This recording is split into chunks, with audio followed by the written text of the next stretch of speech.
रामपुर नाम का एक गांव था जहां पर मोहन नाम का एक सेठ रहा करता था। सेठ की बस एक बेटी थी जिसका नाम भैरवी था।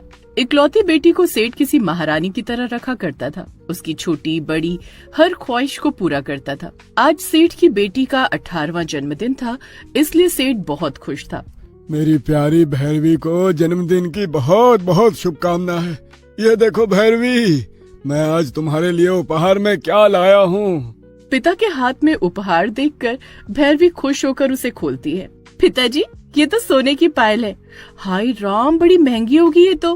अरे तू मेरी इकलौती बेटी है, तेरे लिए तो मेरी सारी दौलत कुर्बान है। पैसों की चिंता करने की कोई जरूरत नहीं है बेटा, तू तो बस खुशी खुशी अपना जन्मदिन मना। हाँ।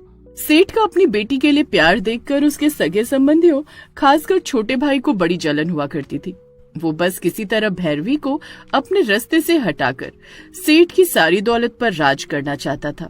पिताजी देखो ना, मेरे पाँव में ये पायल कैसी लग रही है। बहुत सुंदर लग रही है बेटा, तुम ऐसे ही पायल पहनकर छम छम करती रहा करो ताकि मुझे पता चलता रहे कि मेरी प्यारी बेटी मेरे आसपास ही है। एक दिन सेठ किसी जरूरी काम से गांव से बाहर जाता है। सेठ के जाने के बाद भैरवी घर में बिल्कुल अकेली रह गई थी। देर रात गए भैरवी के दरवाजे पर दस्तक होती है। अरे भैरवी, गजब हो गया, अभी अभी खबर आई है कि तुम्हारे पिताजी का शहर में एक्सीडेंट हो गया है। चाची, ये आप क्या कह रही हो? ये नहीं हो सकता। अब होनी को कौन टाल सकता है, जो होना था हो गया। इस समय वो तुझे बहुत याद कर रहे हैं, शायद ये उनकी आखिरी इच्छा है। तुम देर मत करो, जल्दी मेरे साथ चलो। चाची की बात सुनकर भैरवी के होश उड़ जाते हैं। कुछ दूर चलने के बाद अब भैरवी एक सुनसान जगह पर पहुंच गई थी। चाची, आप मुझे कहाँ ले जा रही हो? शहर जाने वाली बस का स्टैंड तो दूसरी दिशा में है ना? हाँ ठीक कहा, बस का ठिकाना दूसरी तरफ है, लेकिन मैं तुझे वहाँ ले जा रही हूँ जहाँ तुम्हारा ठिकाना होगा।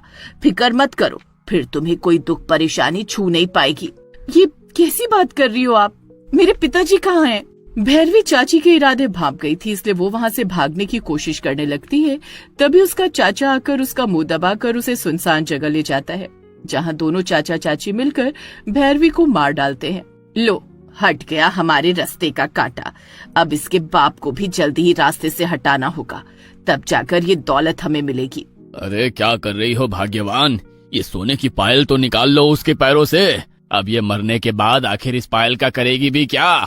भैरवी को उसके चाचा चाची ने धोखे से मार जरूर दिया था, लेकिन मरने के बाद वो एक खतरनाक चुड़ैल में बदल गई थी। पिता की दी हुई पायल उसे अपने प्राणों से भी प्यारी थी, इसलिए भैरवी उस पायल के मुंह में बंद कर चाची के पीछे पीछे उनके घर पहुंच जाती है। अगले दिन जैसे ही गांव वालों को भैरवी की लाश मिलती है, सब तरफ अफरा तफरी मच जाती है। दूसरे शहर में गए सेठ को गांव का मुखिया फोन करके वापस बुला लेता है। न जाने किसकी नजर लग गई मेरी बच्ची को। भैरवी मेरी बेटी, मैं तेरे बिना कैसे जीऊंगा। भाई साहब, ये क्या हो गया हमारी फूल सी बच्ची को? अभी उसकी उम्र ही क्या थी। बेचारी बिन माँ की बच्ची के साथ बहुत बुरा हुआ। इससे अच्छा तो भगवान मुझे उठा लेता। ये तूने क्या कर दिया भगवान? भैरवी के चाचा चाची गांव वालों के सामने रोकर ये साबित कर रहे थे कि उन्हें भैरवी की मौत का बहुत दुख है। शोक मनाने के बाद चाचा चाची अपने घर लौट आते हैं। अरे भैरवी के पैर से पायल तो उतार ली हमने, लेकिन उस पायल को अपने घर में रखना खतरे से खाली नहीं है। हो सकता है कल को पुलिस पूछताछ करने के लिए आए, इसलिए इस पायल को यहाँ से हटाना होगा। भैरवी की चाची उस पायल को पड़ोस के गांव में रहने वाली अपनी बहन नैना को दे देती है, जिसे वो अपनी तिजोरी में संभाल कर रख लेती है। चलो, अच्छा हुआ तुम्हारे रास्ते का एक कांटा हटा। अब तो जल्द ही उस बूढ़े को मारकर तुम लखपति हो जाओगी। ठीक कहा तुमने। फिलहाल तो उस पायल को संभाल कर रखो, लाखों की है वो। मैं बाद में मिलती हूँ तुमसे। आधी रात का समय था। नैना अपने कमरे में सो रही थी, तभी उसे पायल की छम छम सुनाई पड़ने लगती है। ये किसकी पायल की आवाज सुनाई दे रही है? ऐसा लगता है घर में कोई पायल पहनकर घूम रहा है। नैना अपने कमरे से निकलकर आंगन में आती है, जहाँ उसे एक चुड़ैल सोने की पायल पहनकर घूमती हुई चुड़ैल। क्या हुआ? डर लग रहा है क्या? अपनी हत्यारन बहन से पायल लेते हुए तुझे डर नहीं लगा था क्या? ये मेरी पायल है, मेरी पायल पर गलत नजर डालने की सजा तो तुझे भुगतनी ही होगी। इतना कहकर चुड़ैल नैना पर हमला कर देती है और उसे मार डालती है। नैना की चीख सुनकर उसका पति रमेश भी वहां आ जाता है और जैसे ही एक चुड़ैल को अपने सामने खड़ा देखता है, उसका रोम रोम डर से कांपने लगता है। जब मुझे धोखे से मार दिया तब मैं भी बेगुनाह थी। ज्यादा रोना धोना मचाने की जरूरत नहीं है। तेरी बीवी बेगुनाह नहीं थी, मेरी मौत की साजिश में वो भी शामिल थी। मुझे मारकर पेट नहीं भरा तो अब वो लोग मेरे पिता को मारने की योजना बना रहे हैं, लेकिन मैं उन्हें सफल नहीं होने दूंगी। तू अपनी जान बचाना चाहता है तो फोन करके मेरे चाचा चाची को यहाँ बुला। ठीक है, मैं अभी बुलाता हूँ, लेकिन मुझे छोड़ दो, मुझे मत मारना। रमेश भैरवी के चाचा को फोन मिलाता है। भाई साहब, बहुत बड़ा अनर्थ हो गया। नैना दुनिया में नहीं रही, मुझे कुछ समझ में नहीं आ रहा, आप लोग जल्दी यहाँ आ जाइए। रमेश की बात सुनकर भैरवी का चाचा अपनी पत्नी को लेकर वहाँ पहुँच जाता है। दोनों पति पत्नी मिलकर पूरे घर को घूम घूम कर देखते हैं, लेकिन उन्हें घर में कोई भी नजर नहीं आता। रमेश ने तो फोन पर कहा था कि नैना की मौत हो गई है, लेकिन उनके घर का माहौल देखकर तो ऐसा लग रहा है कि जैसे यहाँ पर कोई है ही नहीं। ठीक कह रहे हैं आप, यहाँ तो कोई दिखाई नहीं दे रहा। लगता है रमेश और नैना ने हमारे साथ कोई मजाक किया है। चलिए यहाँ से वापस चलते हैं। जैसे वो दोनों वहाँ से बाहर निकलने के लिए दरवाजे की तरफ जाते हैं, दरवाजा अपने आप बंद हो जाता है और अंधेरे कमरे से पायल की आवाज सुनाई देने लगती है। नैना, ये क्या मजाक है? तुम जानती हो ना इस समय हम पहले से ही परेशान हैं। सामने आओ और साफ साफ बताओ कि ये सब क्या चल रहा है। चाची की बात सुनकर घर की लाइट ऑन हो जाती है। ये सब क्या हो रहा है जी? मुझे तो अब डर लग रहा है। आप चलिए यहाँ से।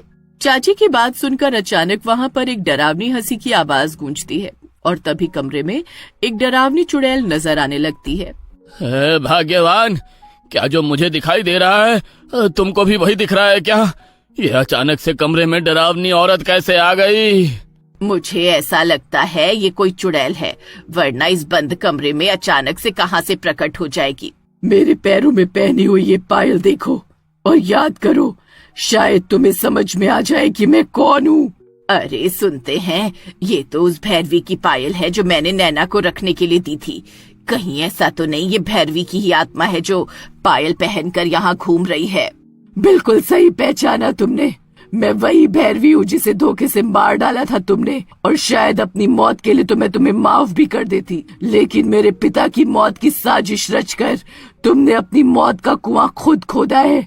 अगर तुम जिंदा रहे तो मेरी तरह तुम मेरे पिता को भी मार डालोगे और ऐसा मैं कभी नहीं होने दूंगी। बेटा, अरे तुम्हें कोई गलतफहमी हुई है। हम अपने बड़े भाई को क्यों मारेंगे? अरे तुम्हारे पिताजी तो मेरे लिए पिता के समान है। तुम तो जानती हो ना कि मैं उनसे कितना प्यार करता हूँ। हाँ हाँ चाचा, प्यार तो तुम मुझसे भी बहुत करते थे। बचपन से मुझे अपनी गोद में खिलाया तुमने, लेकिन मेरा गला दबाते हुए एक बार भी तुम्हारा हाथ नहीं कांपा। दौलत ने तुम्हें इतना अंधा कर दिया कि तुमने मुझे मारने से पहले एक पल के लिए भी नहीं सोचा। खड़े खड़े मुंह क्या देख रहे हैं? हाथ पैर जोड़कर माफी मांगो अपनी भतीजी से, वरना अभी ये हम दोनों का राम नाम सत्य कर देगी। माफ कर दे बेटा, अरे हमारी अक्ल पर पत्थर पड़ गए थे जो हमने ये सब साजिश रची। हम वादा करते हैं, हम ये गांव, जमीन, जायदाद सब छोड़कर हमेशा के लिए कहीं दूर चले जाएंगे। अरे बल्कि तुम कहो तो हम भिखारी की तरह भीख मांगकर अपना जीवन बिता देंगे, लेकिन हमें जाने दो। मैं कोई भीख नहीं मांगने वाली, मुझे तो सेठानियों की तरह जीना है। आए बड़े भीख मंगवाने वाले। तेरी साजिश में साथ देने वाली नैना को मैंने उसकी सही जगह पहुंचा दिया है, लेकिन तुम दोनों सही कह रहे हो, तुम्हारी सजा मौत नहीं है। चाची, तुझे सेठानी बनना था ना, तेरी तो ऐसी हालत करूंगी कि तू अपने कपड़े फाड़कर भिखारिन बनकर घूमेगी। भैरवी अपने चाचा चाची को आसान मौत नहीं देना चाहती थी, इसलिए वो उन दोनों की ऐसी हालत बना देती है कि उनका मानसिक संतुलन हिल जाता है। चाचा चाची से अपना बदला लेने के बाद भैरवी वो पायल अपने पिता के पास छोड़कर हमेशा के लिए चली जाती है। यह तो वही पायल है जो मैंने भैरवी को दी थी, ये यहाँ कैसे आई? सेठ के पास अपने सवाल का कोई जवाब नहीं था। भैरवी अपना बेटी होने का फर्ज पूरा करने के बाद